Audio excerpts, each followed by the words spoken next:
Tonight, our nation is in debt to the people of Boston and the people of Massachusetts. After a vicious attack on their city, Bostonians responded with resolve and determination.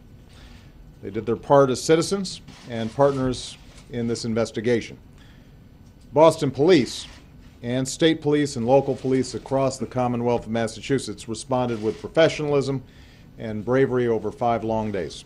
And tonight, because of their determined efforts, we've closed an important chapter in this tragedy. I've been briefed earlier this evening by FBI Director Mueller. After the attacks on Monday, I directed the full resources of the federal government to be made available to help state and local authorities in the investigation and to increase security as needed. And over the past week, close coordination among federal, state, and local officials, sharing information, moving swiftly to track down leads, has been critical to this effort. They all worked as they should. Obviously, tonight there are still many unanswered questions.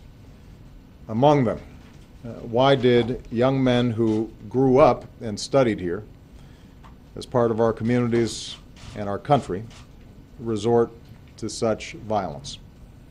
How did they plan and carry out these attacks, and did they receive any help? The families of those killed so senselessly deserve answers. The wounded, some of whom now have to learn how to stand and walk and live again, deserve answers. And so I've instructed the FBI and the Department of Homeland Security and our intelligence community to continue to deploy all the necessary resources to support the investigation, to collect intelligence, and to protect our citizens.